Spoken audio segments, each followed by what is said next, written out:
मित्रों, आखिर पांडु पुत्र अर्जुन और भगवान श्री कृष्ण की बहन सुभद्रा का विवाह कैसे हुआ था। जबकि श्री कृष्ण के बड़े भाई बलराम सुभद्रा का विवाह तो दुर्योधन से करना चाहते थे।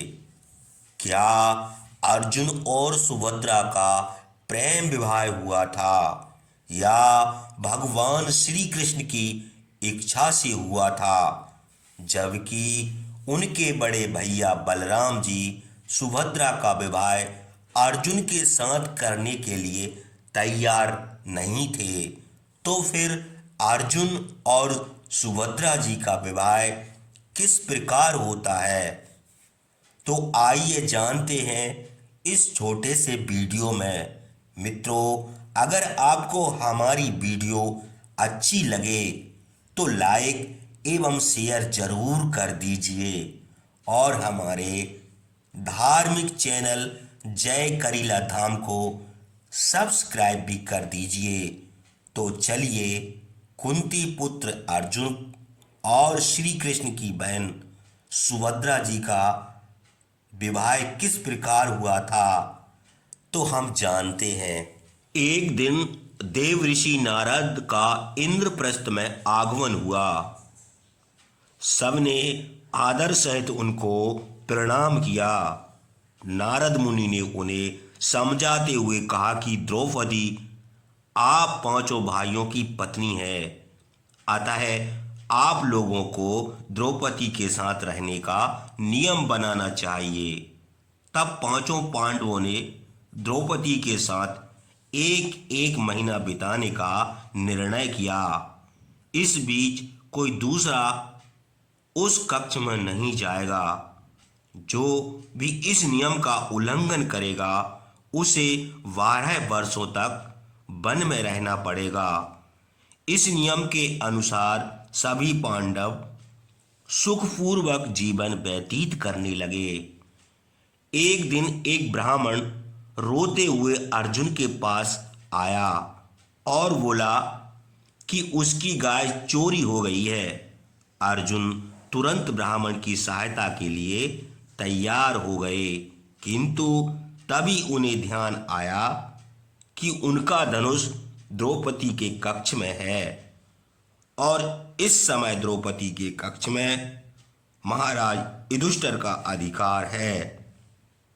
अर्जुन धर्म संकट में पड़ गए।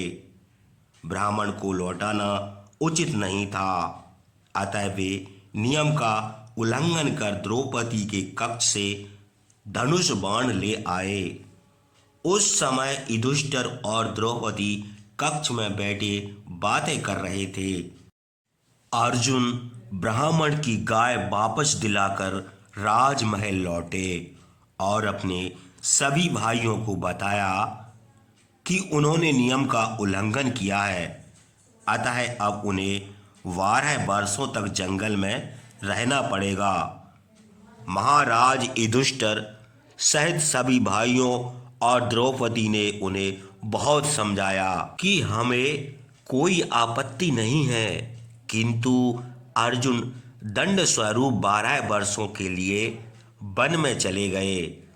वनवास के दौरान अर्जुन की मुलाकात उलूपी से हुई।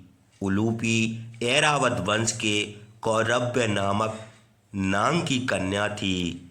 वह अर्जुन को गंगा नदी के समीप अपने पिता के राज्य में ले गई। अर्जुन ने उलूपी से विवाह कर लिया।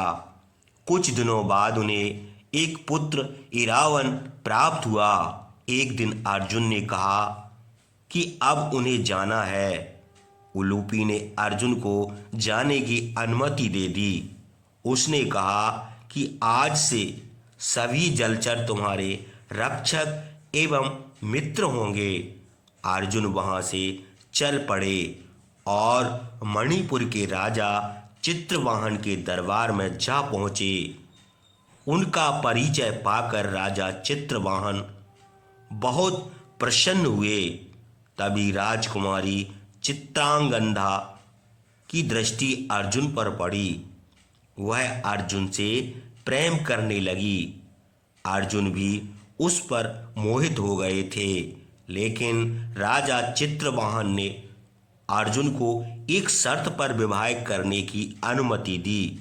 उन्होंने कहा, मेरे कोई पुत्र नहीं है, अतः तुम्हारा एवं चित्रगंधा का पुत्र यहीं रहेगा और बड़ा होकर मणिपुर का शासक बनेगा। अर्जुन इस बात पर सहमत हो गए और चित्रगंधा से विवाह कर लिया। उपयुक्त समय पर उन्हें एक पुत्र प्राप्त हुआ। प्रभुवाहन बहुत दिनों तक रहने के बाद अर्जुन राजा चित्रवाहन की अनुमति लेकर वहां से चल पड़े। अर्जुन मणिपुर से द्वारका पहुंचे। वहां उन्हें ज्ञात हुआ कि बलराम अपनी बहन सुभद्रा का विवाह हस्तिनापुर के दुर्योधन से तय कर रहे हैं, परंतु उनके निर्णय से श्री कृष्ण सहमत नहीं हैं। अर्जुन वहां त्रिदंडी वैष्णव के रूप में गए। बलराम उन्हें नहीं पहचान पाए और भोजन कराने के लिए महल में ले गए। वहां वे सुभद्रा पर मोहित हो गए।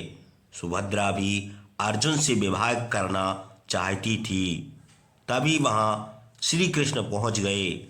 उन्होंने अर्जुन को पहचान लिया। श्री कृष्ण ने अर्जुन के रहने की व्यवस्था सुभद्रा के उपवन के नजदीक करवा दी। अर्जुन की वनवास की अवधि अब समाप्त होने वाली थी। एक दिन जब श्री कृष्ण अर्जुन के कक्ष में गए तो उन्होंने श्री कृष्ण को प्रणाम किया। फिर अर्जुन ने श्री कृष्ण के सामने सुभद्रा से विवाह का प्रस्ताव रखा। श्री कृष्ण ने इशारों में कहा कि क्षत्रियों को मांगना शोभा नहीं देता। फिर श्री कृष्ण ने अर्जुन के साथ मिलकर एक योजना बनाई। उसी योजना के अनुसार एक दिन अर्जुन ने सुभद्रा का हरण कर लिया। यह जानकर बलराम बहुत तिलमिलाए, परंतु श्री कृष्ण के समझाने पर शांत हो गए। अर्जुन सुभद्रा को इंद्रप्रस्थ ले आए। उचित समय पर उन्हें एक पुत्र प्राप्त हुआ, अभिमन्यु। बड़े होने पर अभिमन्यु को श्री कृष्ण ने शस्त्र विद्या की शिक्षा दी। मित्रों, अब आप जान गए होंगे कि अर्जुन और सुभद्रा का विवाह किस प्रकार हुआ था। यह एक प्रेम विवाह हुआ था और श्री कृष्ण की इच्छा से हुआ था। आप सभी को जय श्री कृष्णा, जय जय श्री कृष्णा।